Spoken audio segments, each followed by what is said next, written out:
Coucou les amis, j'espère que vous allez bien. On se retrouve pour mon dernier vlog sur le Cambodge et dans la ville de Siem Reap. J'ai adoré cette ville.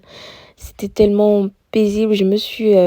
En route, je me suis vraiment sentie comme sur les routes du Cameroun lorsqu'on va à l'ouest dans mon village. Donc, Siem Reap, c'est une belle ville au Cambodge. C'est assez moderne. Moi, je pensais que ça devait être un petit village, mais c'est assez moderne aussi en termes d'infrastructure, en termes de construction, des marchés. On retrouve aussi beaucoup de similitudes avec Phnom Penh, mais Siem Reap est un peu plus tranquille, un peu plus calme. Voilà. En route, nous avons trouvé ces paquets de chips, les chips de banane. C'était délicieux. J'ai trop aimé. Et on a trouvé une femme aussi qui vendait des arachides bouillis salés. Oh là là, un délice.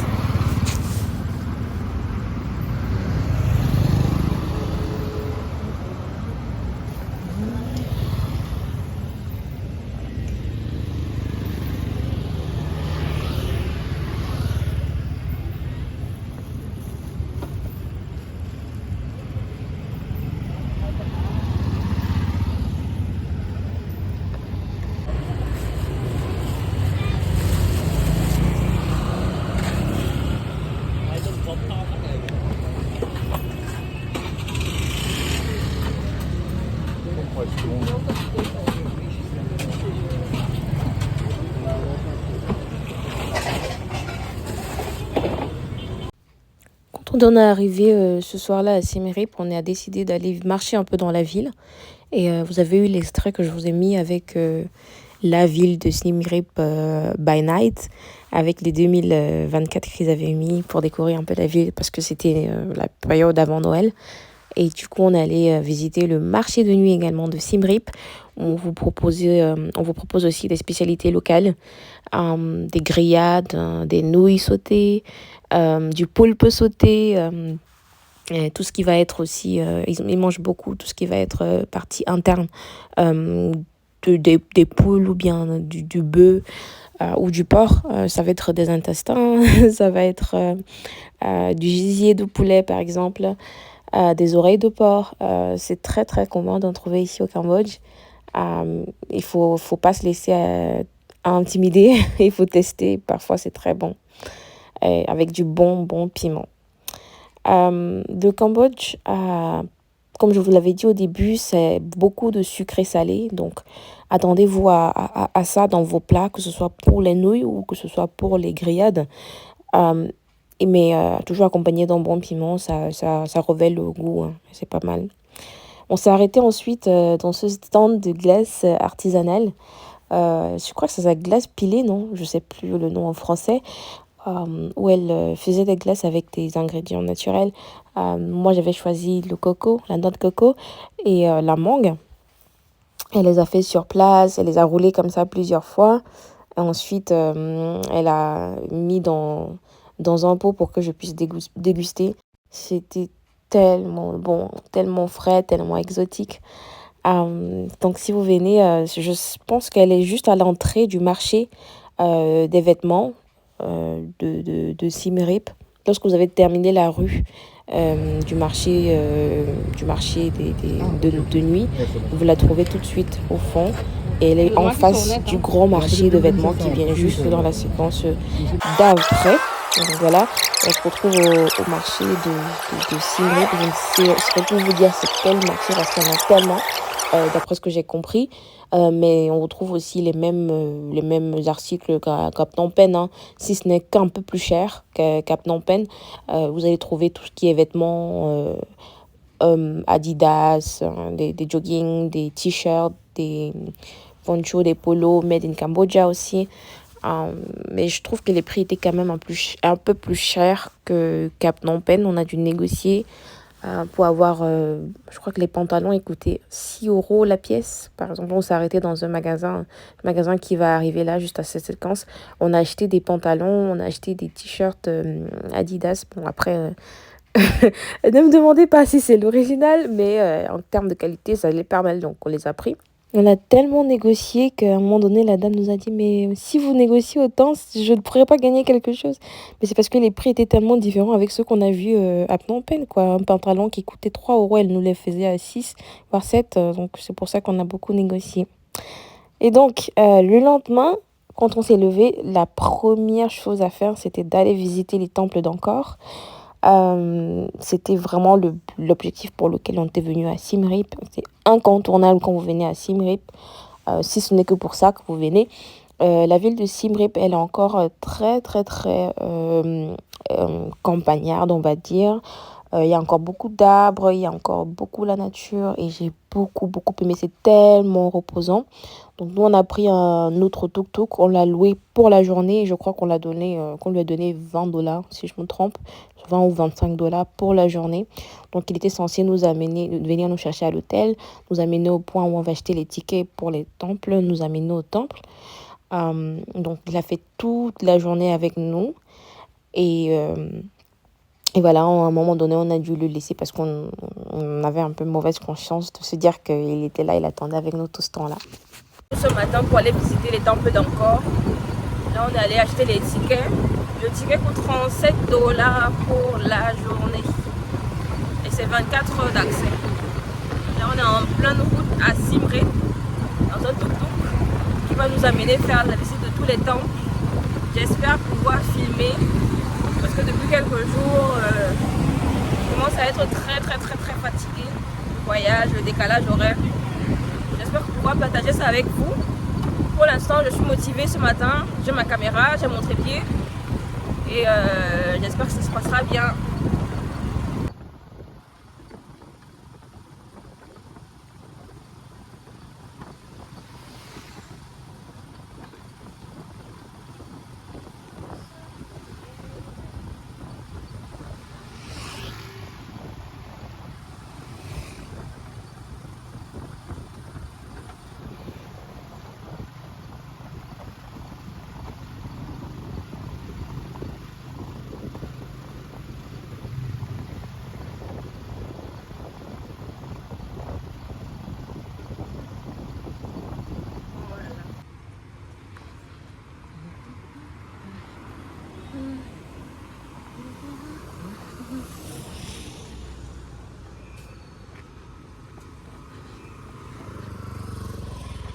Les aléas.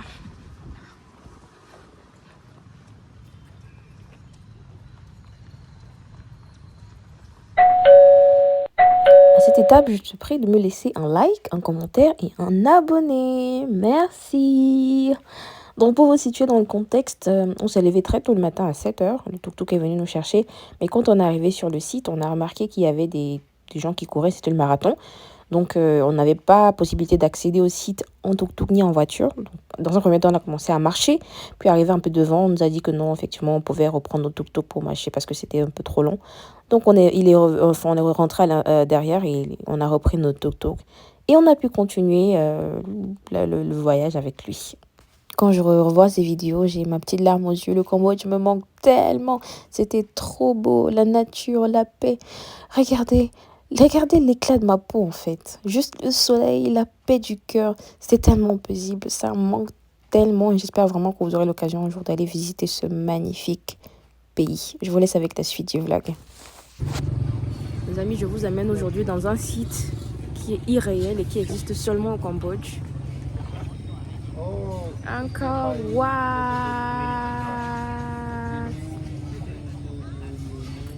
Let's go and visit.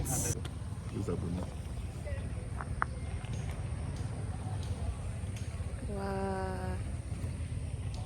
It's really what like in the videos, you know.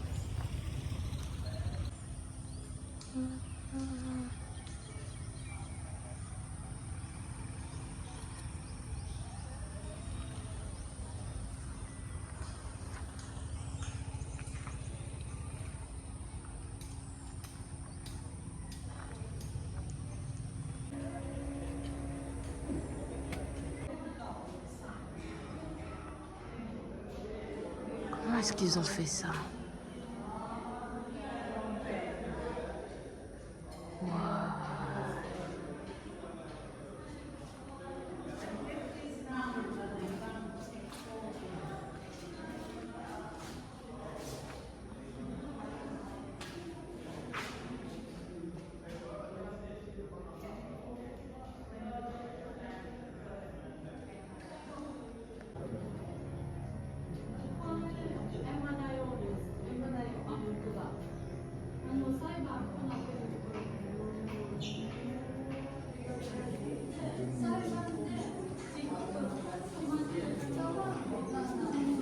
Les amis, je suis impressionnée.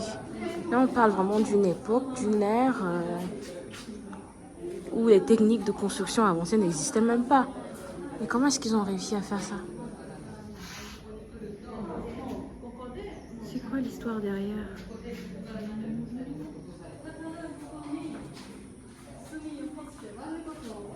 Là, par exemple, on a quelqu'un qui... Qu'est-ce qu'il fait? Il y a des gens qui sont enchaînés. Il y a des gens qui dansent. What?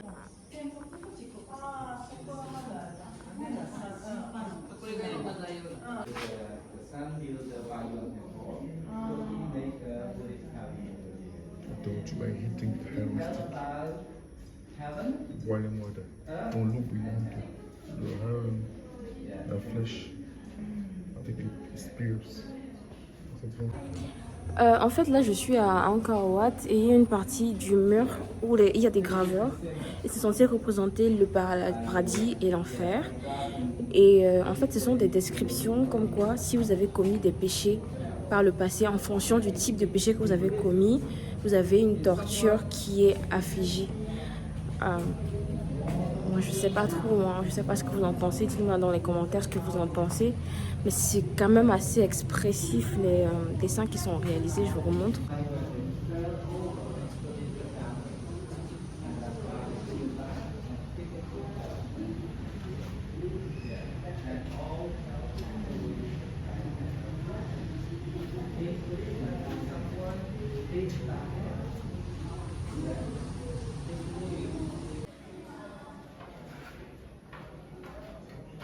Nous sommes à Angkor Wat.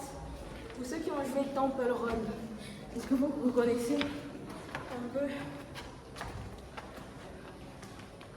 le bâtiment? Je ne sais pas si c'est ici qu'ils se sont basés pour le jeu. Mais c'est impressionnant. C'est impressionnant de voir comment à cette époque ils avaient déjà l'art de construire pour durer dans le temps.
Alors ce bâtiment-ci, c'est l'un des plus hauts dans le site des temples d'Angkor.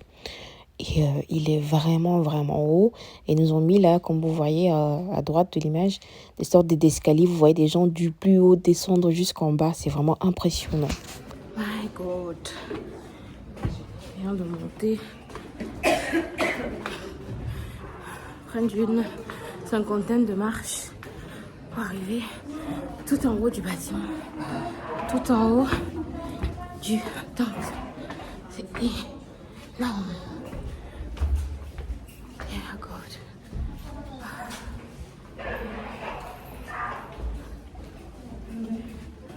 C'est réservé aux sportifs, hein. Wow. Je n'avais pas Arrêtez.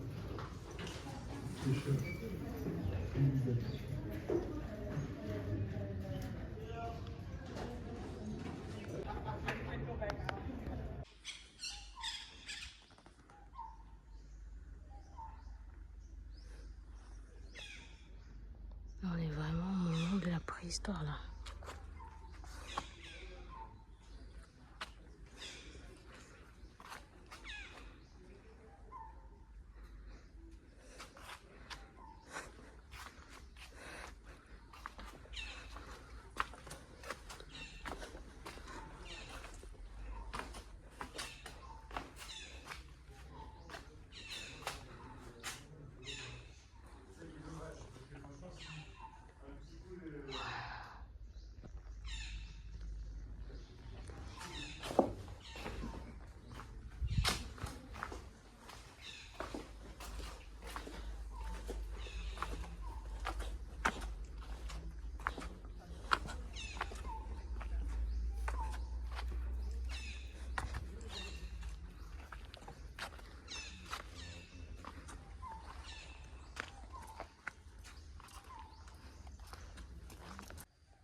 Fin de la visite du premier temple, du deuxième temple à Bante Kadesh.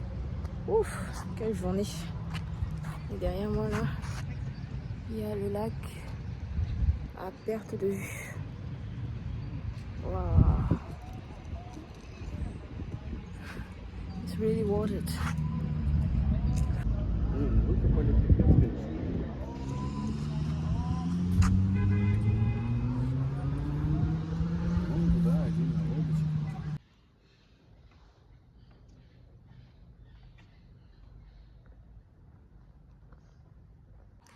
Coucou les amis. Là on est au temple de Takeo. Et je crois que je me suis surpassée aujourd'hui. J'ai fait beaucoup d'efforts pour faire la visite d'encore de Taipei et de Takeo. Et c'est énorme. Hein. Enfin, pour moi, c'est une première de voir toute cette architecture conservée au fil des ans.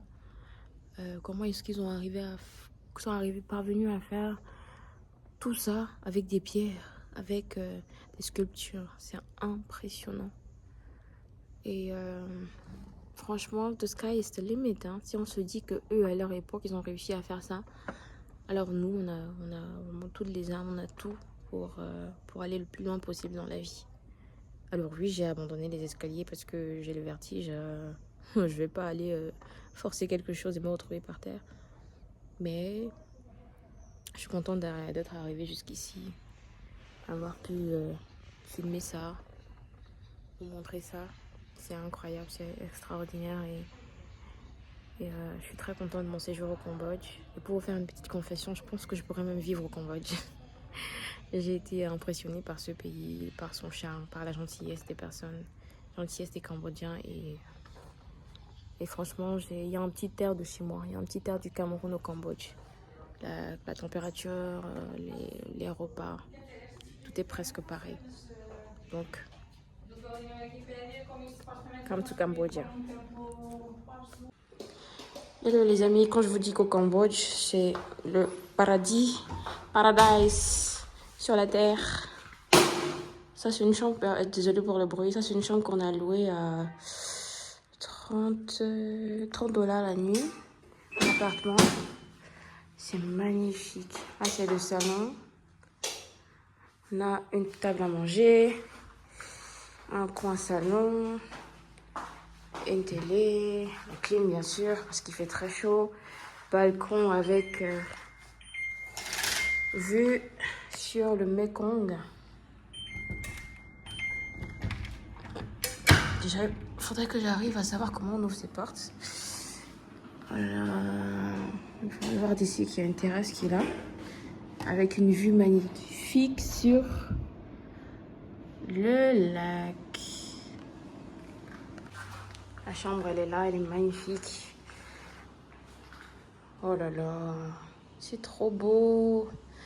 On a un lit qui est là, avec des tableaux magnifiques, un coin rangement. Et à la fenêtre, enfin un petit bureau.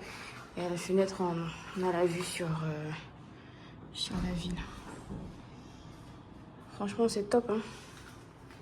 Je crois que c'est l'un des rares hôtels au Cambodge qui m'impressionne. Vous savez, le waouh. Là, on revient à la cuisine. Il y a un coin frigo. La douche, c'est ça.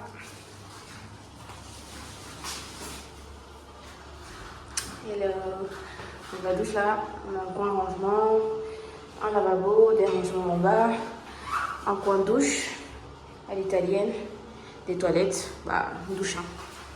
Et une douche, hein, qu'est-ce que vous voulez que je vous dise? Donc là, ça va. Là, on vient de Siem Reap.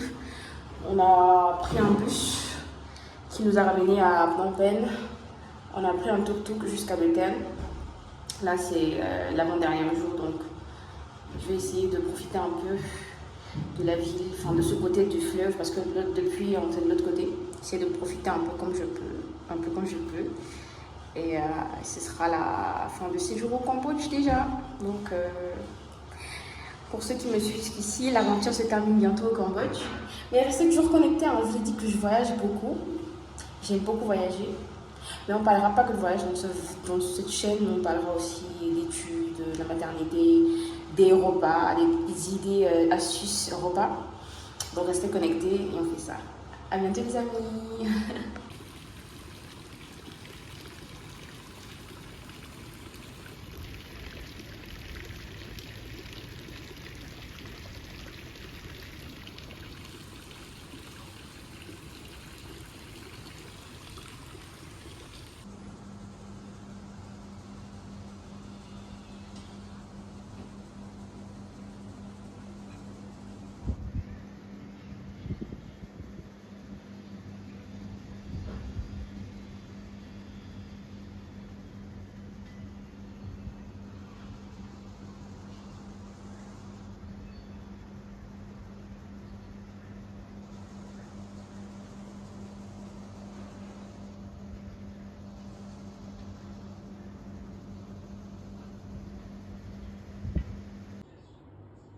Les amis, c'est déjà le départ ici.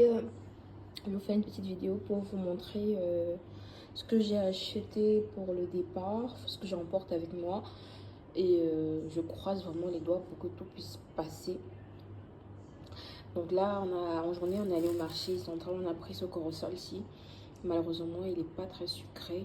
Enfin, il y a juste un petit goût sucré en fond, mais il n'est pas très sucré. Donc, il n'a pas été cueilli à point, il n'est pas mûr. C'est dommage parce que vraiment, il nous a coûté 4 $ le kilo. C'est énorme pour le Cambodge. Et là, je vous montre tout ce que j'ai acheté. Là, j'ai pris ce pantalon-là en coton pour ma soeur. Il devait être dans les 5-6 $. Celui-là, je l'ai pris pour ma maman. Je pense aussi pareil, 5-6 $. Ce pantalon-là, on nous a un peu eu parce que si vous allez à Phnom Penh au marché de la nuit, vous allez voir qu'il coûte 2 $ ou 3 $ max. Mais ça va, on a payé le prix, on va pas se plaindre. Ensuite, tout à l'heure, on est allé au marché de nuit. Et j'ai pris ça pour ma fille. C'est un jeu de poisson que je voyais sur Chine, que je voulais prendre. Comme j'ai vu ça au marché, j'ai pris à 5 $. Jeu de pêche. Après, j'ai vu des chaussures toutes mignonnes pour ma fille et sa petite sœur qui est née il y a quelques jours. Enfin, sa petite sœur, voilà, la fille de ma sœur, mais la fille de ma sœur, c'est aussi ma fille. Je les ai pris ça. J'ai pris la taille 21 pour ma fille et la taille 17 pour ma nièce. Donc elles auront ça, elles seront comme des jumelles avec. Alors la paire c'était 5 $, mais je pense que j'ai pas très bien négocié. Je crois que sur Chine, vous pouvez les trouver aussi à 5 €, 6 €, je sais pas. Mais moi j'ai vu ça, j'ai vu qu'il y avait 2 paires, donc j'ai pris, j'ai pas trop voulu discuter. Ensuite on a pris des goyaves. Celles-ci c'est des goyaves roses. J'en ai pris quand même beaucoup. 3,5 kg. Le kilo il était vendu à 2 $. C'est bizarre parce que quand on est arrivé le premier jour, quand on est allé au marché russe en soirée, il y a une rue, vous savez la rue où je vous ai montré dans le vlog, il y avait le maïs. On a pris du maïs à 50 centimes, à 50 $. À 0,5 $ l'épi de maïs. Il y avait toute une rue où il y avait des fruits. Et ce soir-là, il était vendu à 5000 riz le kilo, c'est-à-dire 1 $, 1,25 $ le kilo. Mais là, partout au marché, que ce soit au marché russe, que ce soit au marché central, tous les fruits c'était à 2 $ aujourd'hui. Donc j'ai pas trop compris pourquoi. J'ai pris par dépit. Donc j'ai pris les goyaves 3,5 kg avec 2 $ le kilo. J'ai pris des mangues. Comme ça. Les fruits, on a fait l'effort de les prendre pas très mûrs. Donc là, les fruits sont vraiment durs. Arrivé à destination, on va les laisser mûrir quelques jours avant de pouvoir les déguster. C'est juste pour qu'ils puissent tenir le vol.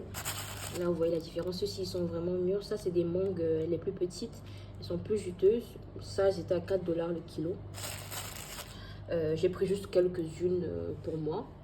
On a pris des mangues. Des avocats. Alors, l'avocat, c'est 4 $ le kilo. C'est très cher. Mais ça vaut le coup parce que c'est l'un des meilleurs avocats au monde. Hein. Parce que là, c'est très charnu. Voilà. Pour ceux qui sont de Bouddha, on a des avocats de chez vous. Mais vous pouvez les avoir peut-être à 3 $ le kilo. Ça dépend des jours. Là, c'est la fameuse chaussure dont je vous ai parlé dans le vlog. Je l'ai eu à 17 $. En vrai, on dirait des originaux. On dirait des originaux. Tout est pareil. Là, il y a Adidas. Moi, je pense que c'est vraiment l'original. Hein, parce que tout est identique. Si vous allez sur le site internet, vous allez voir que c'est vraiment identique. Moi, je l'ai eu à 17 $. Ça vient du Vietnam. C'est un pays qui est juste à côté. Donc, je me dis pourquoi pas. Ça pourrait être des vrais. 10 fois moins cher. Je sais pas. Mais moi, je les ai eu à 17 $. Alors, j'ai pris de la noix de cajou. C'était 6 $ pour 500 grammes. Ouais, 6 $ pour 500 grammes. Les noix de cajou sont produites ici au Cambodge également. Donc 6 $ et 12 $ le kilo. Des bonbons à la mangue. J'ai juste pris ça par nostalgie parce que quand j'étais petite, dans mon école, il y avait des bonbons à la mangue que j'ai jamais retrouvés. Et là, j'ai retrouvé une version qui se rapproche un peu de ce qu'on avait à l'école. C'est des bonbons 100% mangue. J'en avais pris quand j'étais à Siem Reap, c'était mélangé avec du lait, mais là c'est vraiment de la mangue. C'est bon, un peu sucré mais c'est bon. Incontournable, on a pris de la mangue séchée aussi pour pouvoir faire découvrir à nos proches. Alors la mangue séchée, alors le paquet de bonbons c'était 4 $. Le paquet le kilo de mangue séchée, on doit être... alors, c'est 1 $ par 100 grammes. Alors, pour 1 $ pour 100 grammes, pour 1 kilo, on doit être à 10 €. Voilà, 10 € pour... 10 $ pour 1 kilo. Et là, on a pris le gros paquet de 2,5 kg pour nous-mêmes. On le mettra à la maison quand on fera des apéros et tout. On pourra le mettre à table. Là, c'est aussi les fruits du dragon séché. Non, ça c'est jackfruit. Jackfruit séché. C'est très bon aussi, très juteux. On a pris, ça c'était 4 $ aussi. Ça c'est de l'ananas. Je crois que ça devait être 2 ou 3 $ pour 200 grammes. Et on a pris des chips de banane. Alors, c'est pas de la banane plantain, c'est vraiment de la banane cochon, banane combo de chez nous. Là, c'est la version non mûre. 500 grammes, on a eu à 4 $. C'est les prix du marché. Mais quand on est allé chercher, vu qu'on a pris tout ce qui est sec, tout ce qui est fruits secs, on les a pris chez une marchande qui faisait de la vente en gros. Elle nous a dit qu'elle pouvait nous vendre le kilo de banane plantain à 4 ou 5 $ le kilo. Alors que là, on a pris 500 grammes pour 4 $. Donc, on était un peu perdant, on était un peu dégoûté, mais bon, ça arrive. Et là, on a la banane, banane mûre, banane cochon mûre également. 4 $ aussi pour 500 grammes. Donc, voilà tout ce qu'on a pris pour le départ. On va faire les sacs. On va ranger tout ça et j'espère que ça ira. Pour les fruits, je sais pas, ça va passer comme ça. Je vous dirai dans une autre vidéo si on a réussi, ou bien je ferai un update de la vidéo pour vous dire après le voyage, comment est-ce qu'on a voyagé avec, comment est-ce qu'on a emballé. Enfin, pour les emballer, on va juste les mettre, que ce soit bien scellé, bien emballé, comme il y a plein de plastique ici. On va bien les sceller, on va bien les protéger. On va mettre des vêtements au-dessus pour que ça ne soit pas écrasé pendant le vol. Et pour tout ce qui est chips aussi, on va les mettre aussi dans un compartiment à part pour que ce ne soit pas aussi écrasé. Et voilà, je pense que ça devrait les faire. Donc, on se verra prochainement pour un update par rapport à tout ça.